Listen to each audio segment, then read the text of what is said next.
नमस्कार दोस्तों, मैं भावनी मिश्रा अपने चैनल दिव्याभा क्रिएटिविटी जोन में आप सभी का एक बार फिर से स्वागत करती हूँ। कैसे हैं आप लोग?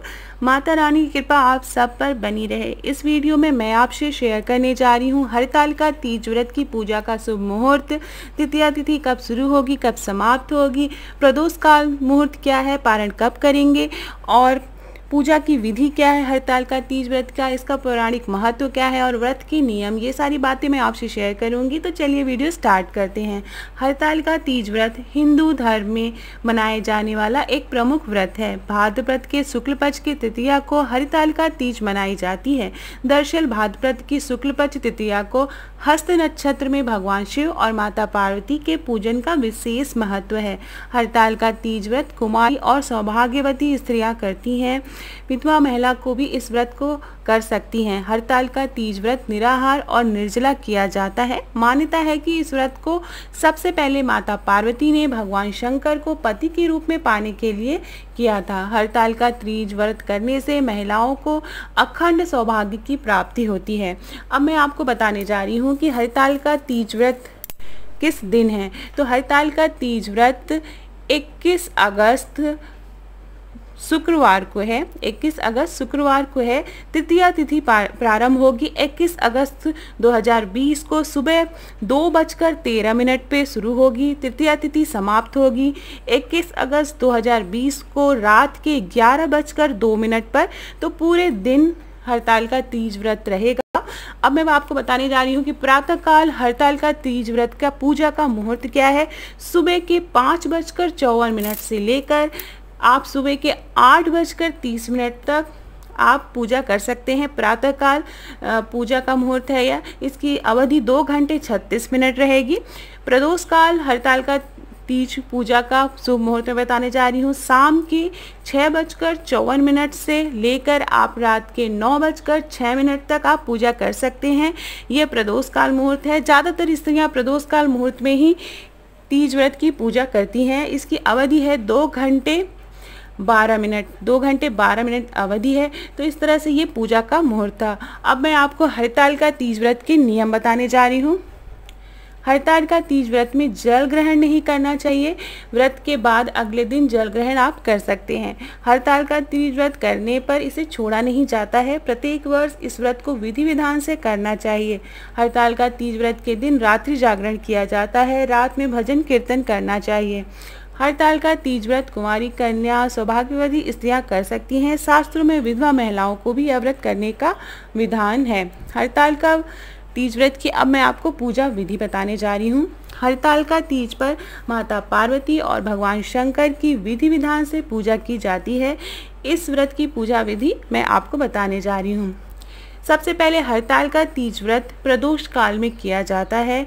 सूर्यास्त के बाद 3 मुहूर्त को प्रदोष काल कहा जाता है। यह दिन और रात के मिलन का समय होता है।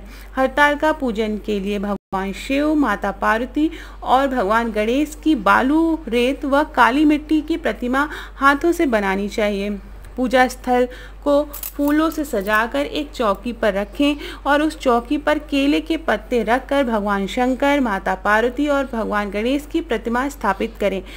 अब मार्केट में भी गंगा जी की मिट्टी की बनी हुई प्रतिमाएं मिलती हैं, आप उसकी पूजा भी कर सकते हैं। इसके बाद देवताओं का आह्वान करते हुए भगवान शिव, माता पार्वती और भगवान गणेश इसका षोडशोपचार पूजन करें, भगवान का आह्वान करें, उनकी पूजा करें। सुहाग की पिटारी से सुहाग की सारी वस्तुएं रखकर माता पार्वती को चढ़ाना इस व्रत का प्रमुख परंपरा है। सुहाग की पिटारी का मतलब होता है कि सुहाग का सारा सामान हमें माता पार्वती को चढ़ाना चाहिए, जैसे चूड़ी, बिंदी, सिंदूर, मेहंदी, जो भी श्रृंगार का सामान है वो हमें माता पार्वती को चढ़ाना चाहिए। आप चाहें तो साड़ी भी आप चढ़ा सकती हैं। इसमें शिव जी को धोती और अंगोछा चढ़ाया जाता है। यह सुहाग सामग्री फिर सास की चरण स्पर्श करने के बाद ब्राह्मणी या किसी ब्राह्मण को दान करना चाहिए। इस प्रकार पूजन करने के बाद कथा सुननी चाहिए। हरतालिका तीज व्रत की कथा ज़रूर सुननी चाहिए, तभी इस व्रत का फल प्राप्त होता है। और रात में सोना नहीं चाहिए, रात्रि जागरण करना चाहिए। आरती के बाद सुबह सुबह माता पार्वती की को सिंदूर चढ़ाना चाहिए, ककड़ी हवले का भोग लगाकर व्रत खोलना चाहिए। तो अगले दिन सुबह फिर से आरती करनी चाहिए, जहाँ पे आपने पूजा करी है वहाँ पे फिर से सुबह आरती करनी चाहिए, उसके बाद ही हमें पारण करना है। अब मैं आपको हरतालिका तीज व्रत का पौराणिक महत्व बताने जा रही हूँ। हरतालिका तीज व्रत भगवान शिव और माता पार्वती के पुनर्मिलन के उपलक्ष्य में मनाया जाता है। एक पौराणिक कथा के अनुसार माता पार्वती ने भगवान भोलेनाथ को पति के रूप में पाने के लिए कठोर तप किया था। हिमालय पर गंगा नदी के तट पर माता पार्वती ने भूखे प्यासे रहकर तपस्या की। माता पार्वती की यह स्थिति देखकर उनके पिता हिमालय बेहद दुखी हुए। एक दिन महर्षि नारद भगवान विष्णु की ओर से पार्वती जी के विवाह का प्रस्ताव लेकर आए, लेकिन जब माता पार्वती को इस बात का पता चला तो वे विलाप करने लगी। एक सखी के पूछने पर उन्होंने बताया कि वे भगवान शिव को पति के रूप में प्राप्त करने के लिए कठोर तप कर रही हैं। इसके बाद अपनी सखी की सलाह पर माता पार्वती वन में चली गई और भगवान शिव की आराधना में लीन हो गई।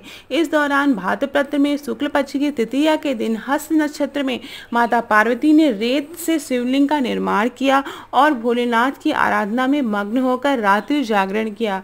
माता पार्वती के कठोर तप को देखकर भगवान शिव ने उन्हें दर्शन दिया और पार्वती जी की इच्छा अनुसार उन्हें पत्नी के रूप में स्वीकार किया।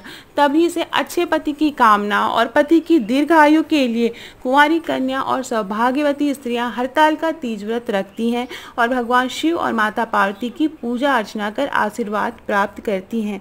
तो आशा करती हूँ आपको मेरा वीडियो पसंद आया होगा। आप सभी का मंगल हो। माता पार्वती आप सब पर अपनी कृपा बनाए रखें। अगर वीडियो पसंद आए तो अपने दोस्तों के बीच में पूजा का मुहूर्त जरूर शेयर करिएगा। बहुत बहुत धन्यवाद यह वीडियो देखने के लिए। नमस्ते।